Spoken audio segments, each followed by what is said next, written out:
The clinical practicum assignments are a really important part of the nursing program experience that our nursing students have. When we think about Kolb's experiential learning theory, we know that that is the essence of this framework. Welcome back, everybody, to Dr. Sellars Educate, where our mission is simple. It is to support all nurse educators to achieve certification by NLN and to become better nurse educators.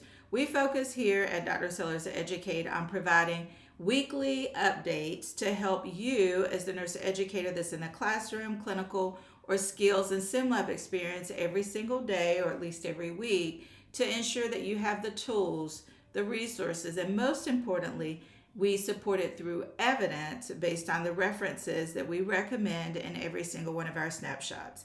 If this is the first time you are tuning in to our YouTube channel or our podcast, welcome. We're excited that you're here. In our weekly updates, we like for you to have two things in front of you. Number one is your study worksheet that is listed right here in the description. Number two, we want you to have Billings and Halstead Teaching and Nursing. That is the primary resource that we use to develop all of our content. And then we also supplement it with Dr. Caputi's CNE review book. So hopefully you have both of those resources, at least Billings and Halstead, and your study worksheet to help you get started and stay focused during our snapshot. On the study worksheet, we want you to go ahead and write down today's date, whatever date you're watching this episode. This helps you stay focused as you move forward on your journey. And if you're not on the journey to receive certification, that's okay too. If you're recertifying, this is really important as you focus on the requirements that NLN has outlined in order for us to meet the requirements for recertification.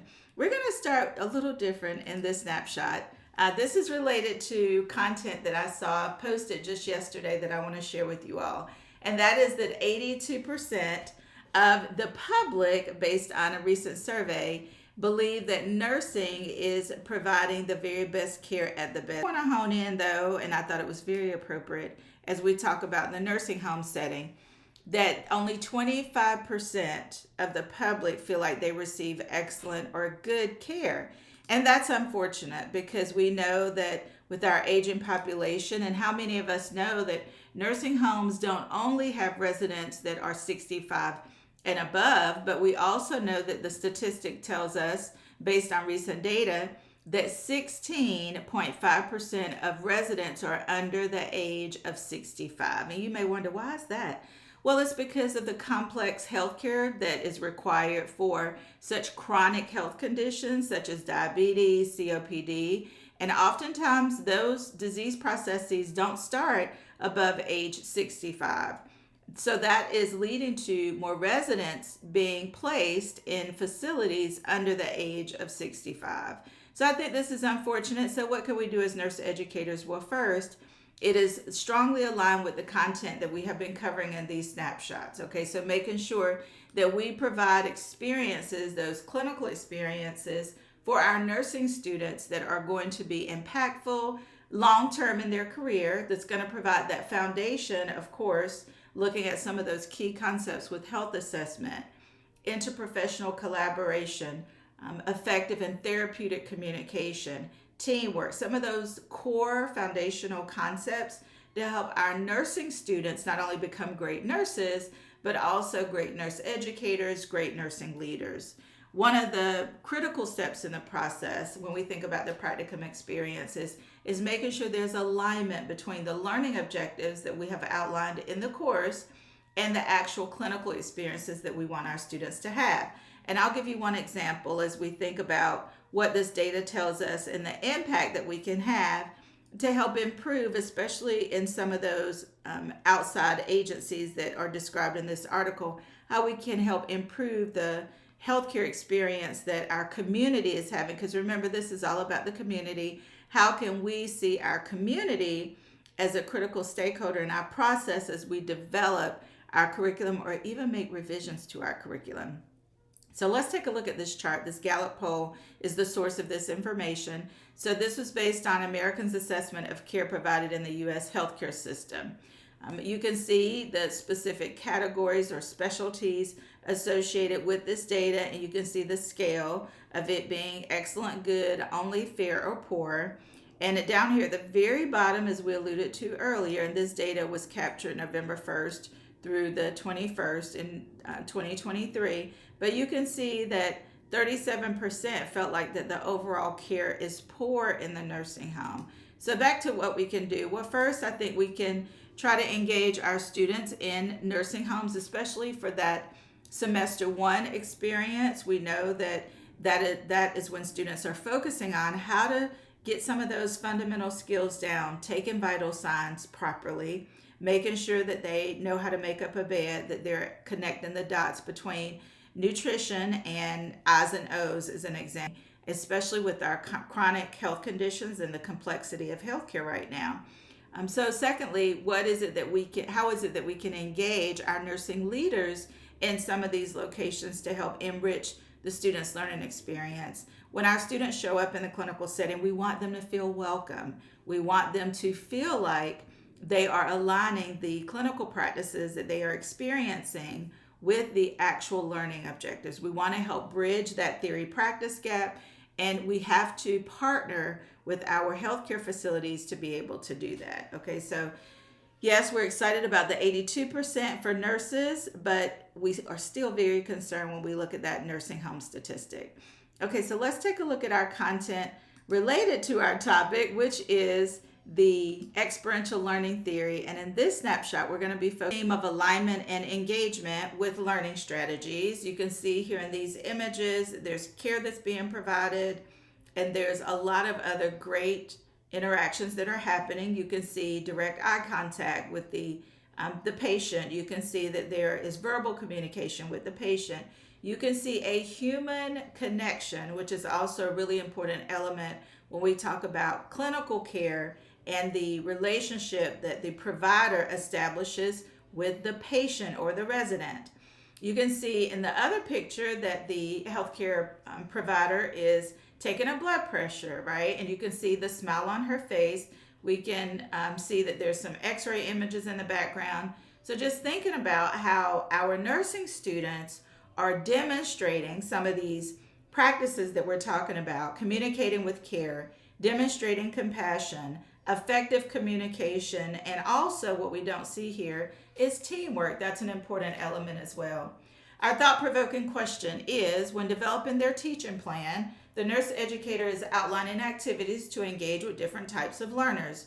Which learning style in Kolb's theory is associated with individuals who excel in situations requiring teamwork, brainstorming, and generating new ideas? So we have 3 different types listed here. We have Assimilator, Accommodator, and Diverger. So during this snapshot, we are going to be talking about, again, our Assimilator, and we're sequencing. We started with Diverger.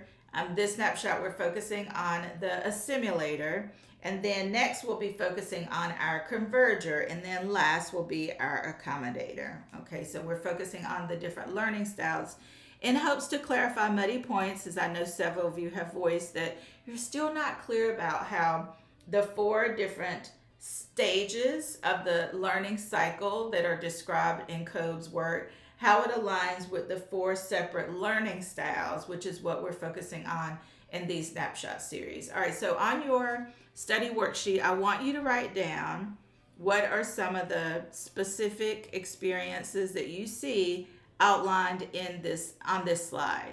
Okay, so just think about, again, the Assimilator type of learning style that's in our classroom, and what are some specific behaviors or experiences you see that are aligned with this specific learning style. And if you have decided, if you've already written them down, hopefully, or if you're thinking about them, we'll go ahead and share what exactly these pictures, how they relate to the Assimilator. Well, first and foremost, we want to make sure that you are using your resources. So Dr. Caputi's CNE review book, if you want to pull out that resource. All right, and then if you want to turn over to table 2.3, okay, and it has the potential teaching strategies for Kolb's learning style. That's on page 35. What you see in the upper left-hand corner is reading. So these type of learners are very fact-driven, okay? And I know that many of us can attest to this type of this type of learning style, especially as a nurse educator. So many of us definitely learn by reviewing the facts, right? We just want the facts, we just want the data. We want to know the reference that we are using as we talk through content. And we know students are like that too. That's why here at Dr. Sellars Educate, we like to role model the evidence-based practices that we not only talk about, but we also want to demonstrate them for you. Now let's go back to our presentation content. And the next thing that you see related to the simulator in this picture is going to be the upper right hand corner, which is all around logic, right? They want clear explanations, rationale, and they're highly logical. And then this middle picture is all about organization, right? They're very organized. They like structure in their life. You can see that there's labels on these folders and these notebooks because they want to make sure that when they're looking for certain items that they know exactly where to find them. And then this last picture in the bottom right hand corner, it really is all about interaction with others, specifically with an expert, right? With a content expert, like what you all are a part of when you watch our Snapshot. So they want to have theoretical perspective, so they want to be able to look at the evidence, and it's got to make sense to them as well. When you think about being organized and just thinking through complex situations, or specifically connecting reading to our lectures, that is important work that we want to make sure we do as well. When we talk about alignment, we think about 3 different areas. Number 1 is going to be our textbooks or our resources, because we also want to use articles to engage students in the learning experience. So thinking about the source of the content. And then number 2, we want to think about the assignments, including lectures, because that is a type of teaching strategy. So as we're developing content for our lectures, how does it align with our learning objectives? And then that would be third.